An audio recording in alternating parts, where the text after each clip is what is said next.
Hello everyone, I am PRAFUL and I will be talking about the international business plan of Norway. So, coming to the part of introduction, Norway, the country of Northern Europe that occupies the western half of the Scandinavia peninsula, nearly the half of the inhabitants of the country lives in the far south in the regions around the Oslo. Oslo is the capital of Norway basically. The two-thirds of Norway is mountainous, and the most recent imports of the Norway are led by the cars, refined petroleums, broadcasting equipments, petroleum gas, and crude petroleums. The most common import partners for the Norways are Sweden, Germany, and China, Denmark, as well as United States. So the Norway is located in this part of the world map, as you can see on the screen. Next part is political background and history. The Reformation was introduced in 1537 and absolute monarch imposed in 1661. In the 1814, after being on the losing side of the Napoleonic wars and Denmark, Norway was ceded to the King of Sweden.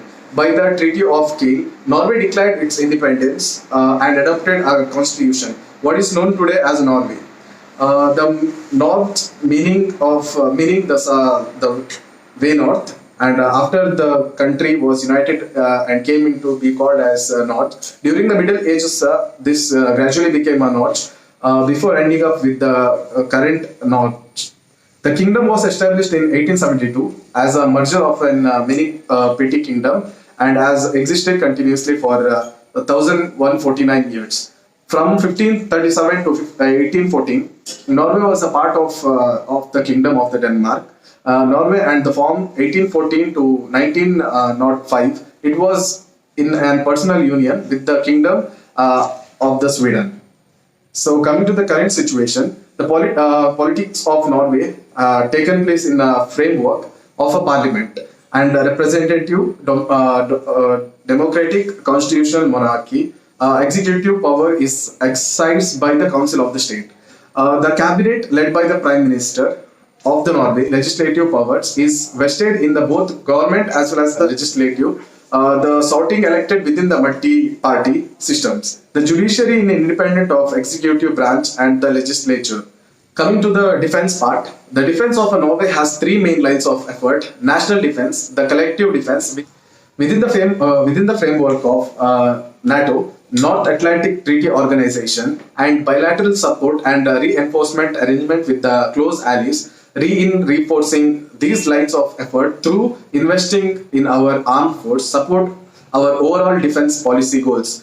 Basically, NATO is an North Atlantic Treaty Organization, also called as North Atlantic Alliance, the intergovernmental military alliance between 30 European and North American countries. The organization implements the North Atlantic Treaty was signed on 4th April 1949. NATO consists of a system of collective defense whereby the independent members state agrees to mutual defense in response to attack by any external parties.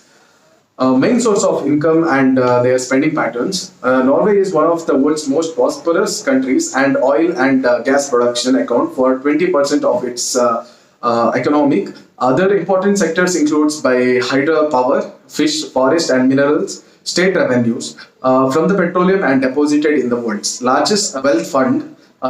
Norway has a rich resource of oil, natural gas, hydroelectric power, forest and minerals, and is one of the largest exporters of seafoods.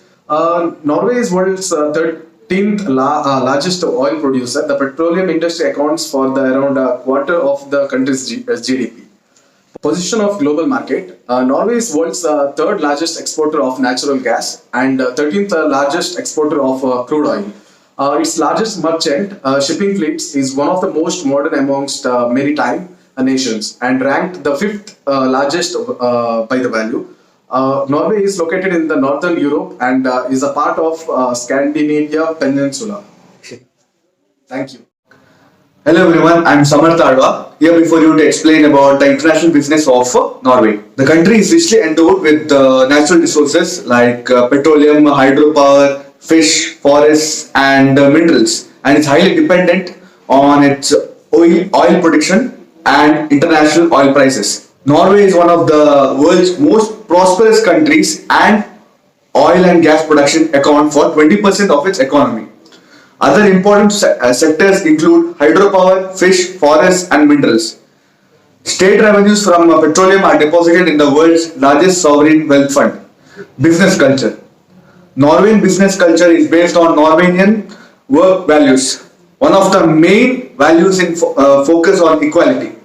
You will experience little hierarchy, flat structures, and informal communication between while doing business. Market type. The Norwegian economy features a combination of free market activity and government intervention. Next is import and export of Norway. Export increases 102.8 billion, that is estimation of 2017. Export goods such as petroleum products, machinery and equipment, metals, chemicals, ships, fish. Main export partners for Norway are United Kingdom with 21.1%, Germany with 15.5%, Netherlands with 9.9%, Sweden with 6.6%, France 6.4%, Belgium with 4.8% and Denmark with 4.7%, including United States also with 4.6%. Imports increase by 95.6 billion in estimation of 2017. The import goods are such as machinery and equipment, chemicals, metals, foodstuffs. Main import partners here are Sweden 11.4%, Germany 11%, China 9.8%, United States 6.8%, South Korea 6.7%, Denmark 5.4%, United Kingdom with 4.7%. Value of Norway currency against India. This is comparison of Norway currency against our country India. The value of Norway currency is above the value of Indian currency. That is 1 Norway krone is equals to 8.67 Indian rupees. That means it will be less expensive to start a business in Norway. So here we check off the GDP of Norway. The GDP of Norway is about 40,334.64 crore USD dollars. That is $400 billion. The main reason for the high GDP of Norway is it is very profitable oil and natural gas industry. Source for GDP statistics of European countries. Also, Norway doesn't just have a high rate of public employment but also a very low employment rate. Next is rules and regulation of foreigners to start a business. The individual must be over 18 to start a business in Norway, and if you are a foreign national, you will need a D number. This is a registration card which will be done for the foreigners in Norway. Next is legal system. The laws in Norway are created and amended in Parliament as the country follows a civil law system. These laws are regulated under courts of justice of Norway. The Supreme Court is the highest in the country with the 20 justices. How to start a business in Norway? So in order to start a business, you have to be, if you are a foreign national, who is seeking to operate a business in Norway, you will need a Norwegian identification number, D number or a personal ID number, and a Norwegian business address. You can apply for a D number at the same time as completing your registration in the Brønnøysund register. Have to find the register private limited company when those who are to perform roles in company have a Norwegian national ID number or D number. Found the company by completing and signing the form foundation of private limited company. Ask the bank to set up a share capital account. Important aspects to know when opening a company in Norway. As a general rule, the procedure of company registration in Norway takes between 5 to 7 weeks depending on the business from chosen for registration. Next is interesting facts about the Norway. On per capita basis, Norway is the world's largest producer of oil and natural gas outside the Middle East. The country has the 4th highest per capita income in the world on the World Bank and IMF list. The Lateral Tunnel is the world's longest road tunnel at 15 miles, that is 24.5 kilometers. Norway has a land border with Russia, the world's most remote island in Norwegian territory. Next, we will play a video of a businessman whose origin is from India. Also, he was the first person to establish a business in Norway. His business was established 40 years ago and now he is running a successful business over there.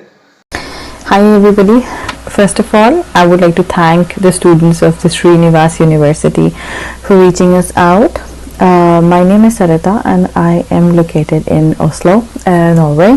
They have reached us due to the company that we own. That's a travel agency. It's called Reisehuset AS and it is located in Oslo, Norway. It was started by my father, Mr. Rampartap, in the 80s, and he was actually one of the Indians who came to Norway during that time. It's a family run business. It has been in business for more than 37 years. He had his degree in geography back in India, so that helped a lot, and soon he ended up opening up a travel company.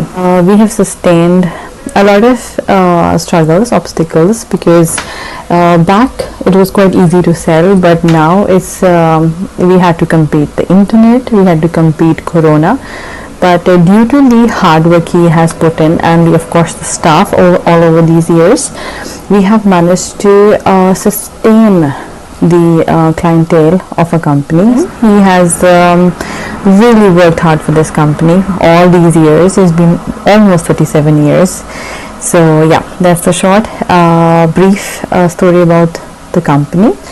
He would have loved to do the video, but he could not because he doesn't work often now. He doesn't work very often. It's summer holidays now in Norway and he is almost 75, so it was a bit difficult to reach him out. But on his behalf, I personally thank his group, his team members. I really wish you all the luck and me. Thank you. We have contacted another businesswoman from Norway who have successfully doing her business from past 6 years. Hello, my name is Ellen de Wilde and I live in Norway. I live in Britja, that is in Noord-Vestlanden. And some students from the University of Srinivas, I hope I pronounced that correct, I'm sorry if I'm not. They contacted me to ask me for some information about how to set up a business in Norway. However, the one that I have enkelpersoonforetak, is a little bit different than a real business, so I tried to answer the questions as best as I could, but I did ask them to go to a Norwegian accountant because they will probably be able to answer the questions better than I did. However, I did what I could to help, and I hope this video is helpful as well. Thank you, bye. Thank you. Next, the presentation will be done by my friend Ashish. Hello everyone, I'm Ashish Rao. I'm going to explain you about Sudan. Introduction. Sudan is a country situated in South Africa and it is considered one of the poorest country of South Africa. The 69.10% of population is below poverty line, the 76% of populations are Muslim, and the remaining 14% peoples are Christian. The trading relation with other countries is not so good. Sudan mainly import goods from China, Saudi Arabia and India. The top importers of Sudan are raw sugar, wheat packaged medicines, jewelry and rubber tires. So the Sudan is located in this part of a world map, as you can see on your screen. Political background and history. The Sudan, 1881 to 1898, establishment by Muhammad Ahmad al-Mahdi with the aim of reform Islam, the movement which succeed in overcoming unpopular ruling. Turco-Egyptian regime in the Sudan result in establishment of Mahdi state 1885. The country name Sudan is given to the geographical region to the south of Sahara, stretching from Western Africa to Eastern Central Africa. The name derives from the Arabic Bilad as-Sudan, land of the black. Sudan is the largest country in Africa prior to the cession of South Sudan in 2011. It is now third largest after Algeria in Republic of Congo. Sudan lost most of its oil reserve, estimated to between 5 and 7 billion barrels. When South Sudan seceded, Sudan, one of the largest and one of the most geographically diverse state in Africa, split into two countries in July 2011 after the people of South voted in independence. Sudan has long set by conflict. main source of income and their spending patterns. Sudan's most important export is gold, 70% of total export, followed by livestock. 25% of others include oil, Arabic gum and cotton. Main import partner is China, 78%, followed by UAE, Japan, Saudi Arabia and Italy. Sudan is however endowed with rich natural resources including natural gas, gold, silver, chromite, asbestos, manganese, gypsum, mica, zinc, iron, lead, uranium, copper, kaolin, cobalt, granite, nickel, tin, aluminium. The oil sector of Sudan driven much of Sudan's GDP growth, but the cession of South Sudan cost Sudan two-thirds of their oil revenue, close to half of the population at or below poverty line, and depends on the subsistence agriculture. Position of global market. The Federal Republic of Sudan has status of low income, least developed country. After the July 2011 election of South Sudan, the country undertook ongoing efforts to diversify its economy. This region of the country has been responsible for about 3/4 of the former Sudan's total oil production. The oil sector had driven much of Sudan's growth since it begins exploring oil in 1999. Now oil earning provides a far lower share of the country's portfolio. Thank you. Over to my friend ASHWEEJ. Hello everyone, I am ASHWEEJ SHETTY. I will be explaining you about current situation, defense, international business, business culture and market type. Current situation. The judiciary is independent and obtained by the Constitutional Court. However, following a deadly civil war and the still ongoing genocide in Darfur, Sudan was widely recognized as a totalitarian state where all effective political power was held by President Omar al-Bashir and his National Congress Party. Between 1989 and 2019, Sudan experienced a 30-year-long military dictatorship led by Omar al-Bashir, accused of widespread human rights abuses including torture, persecution of monarchists, allegation of sponsoring global terrorism and notably ethnic genocide due to its role in the war in the Darfur region that broke. Defense. The Sudan Defense Force was a locally recruited British-led force formed in 1925 to assist the police in the event of civil unrest and to maintain the borders of British-administered Sudan. International business.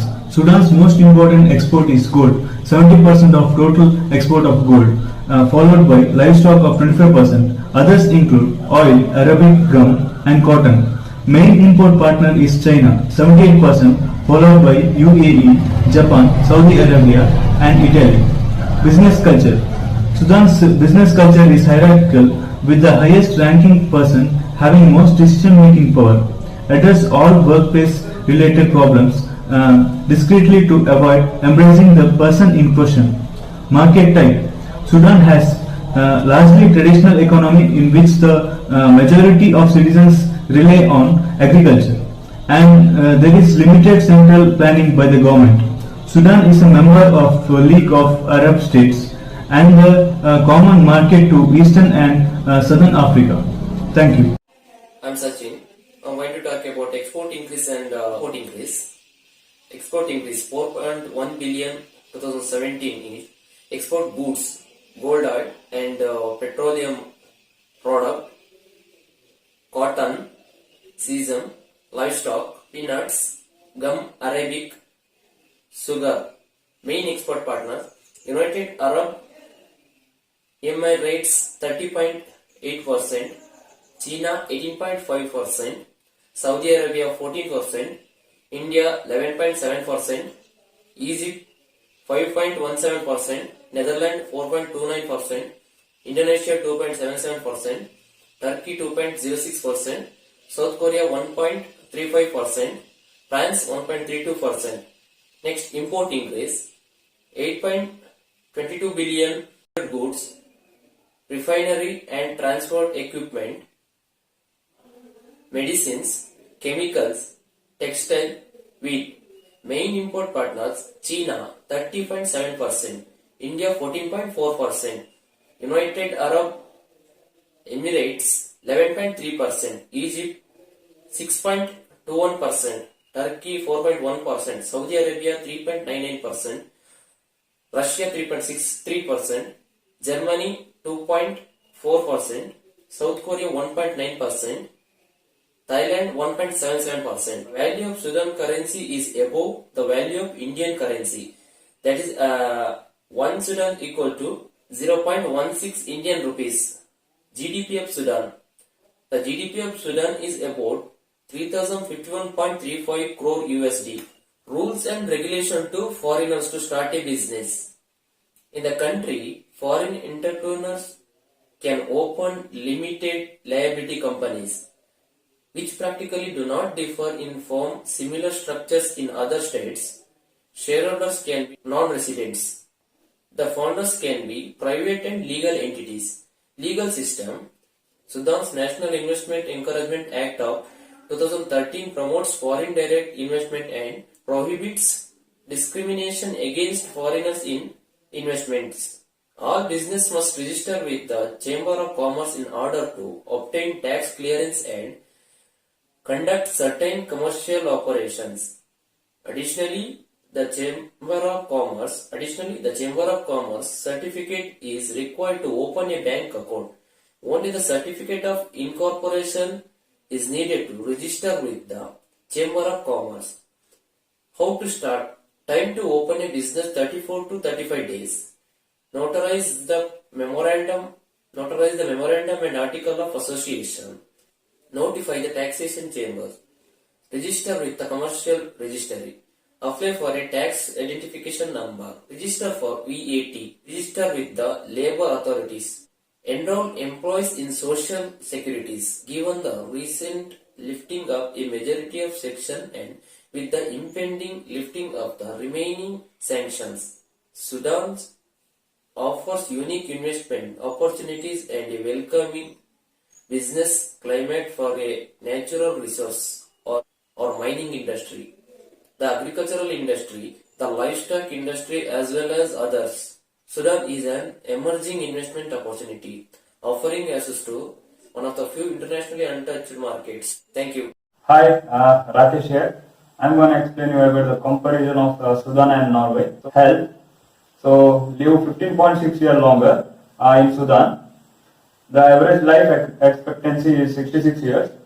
So, 64 years for men and 69 years for women. As of 2020 report. In Norway, the number is 82 years, 80 years for men and 84 years for women as of 2020. 3.5 times more likely to be obese. In Sudan, 6.6% of adults are obese as of 2014. In Norway, that number is 23.1% of people as of 2016. Next thing is economy. So make 16.8 times more money. Sudan has a GDP per capita of rupees like $4,300 as of 2017.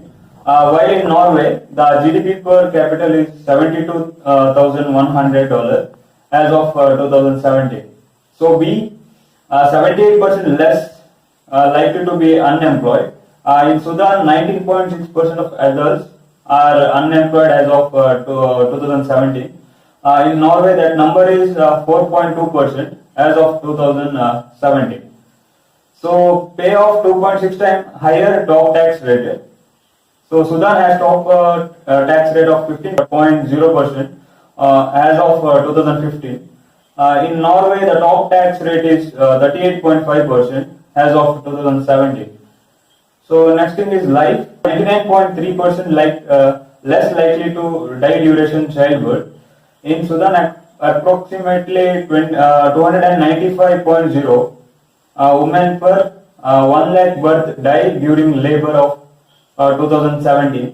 In Norway, 2.0 women do as of 2017.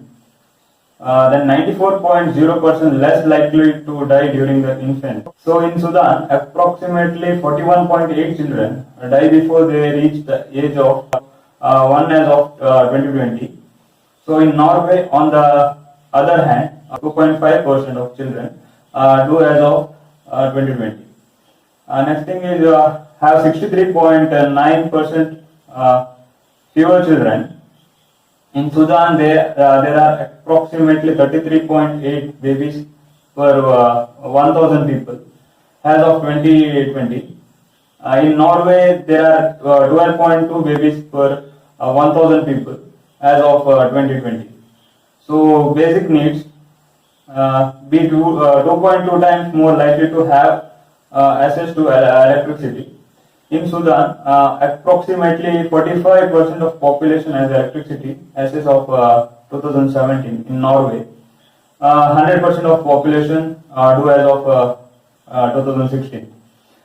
Next thing is 3.1 times more likely to have internet access. In Sudan, approximately 30.9% of population has internet access as of 2018. In Norway, about 96.5% do as of 2018. So next thing is 14.9% more likely to have access to improved drinking water. So in Sudan, approximately 87% of people have improved drinking water access. So 99% in urban areas and 81% in rural areas. As of 2017, in Norway, the number is 100% of people on average. 100% in urban areas and 100% in rural areas as of 2017. So expenditures spent 3.6 times more on education. So Sudan spends 2.2% of its total GDP on education as of 2009. Norway spends 8.0% of total GDP on education as of 2016. Geography. See 29.5 times more coastline. So Sudan has total 853 kilometers of coastline, and Norway, that number is 25,148 kilometers. So interesting facts. Area of Sudan is 18,86,068 kilometers. So 7,28,215 square miles. So Sudan is the 15th largest country in the world and third largest in Africa. So Khartoum is the capital of largest city of Sudan, and Khartoum is located where the Blue Nile and White Nile river is merged. So these are the topics are covered in the comparison. We have not only collected information via Google but also got in touch with the business people from Sudan. Hello guys, this is your African boy Gabriel John from Sudan in Africa. And if you don't know Sudan, Sudan is also well known as Khartoum because Khartoum is the capital city of Sudan. So I'm from Sudan in Africa.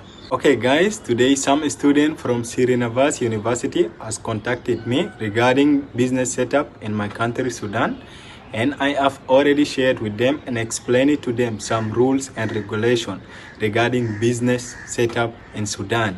And moreover, I told them if they are interested, like in future, if they have the plan to do any business setup in Sudan, I'm really there to help them and to guide them, to support them. So that is it. Thank you so much. I also got in touch with the people who host import-export business in Sudan. Hi, I am Sheva. I am from Sudan. I was in contact with the Srinivas University of the student of MBA. They asked me about export and import trade. I explained it to them already, and I'm ready if they have any ideas of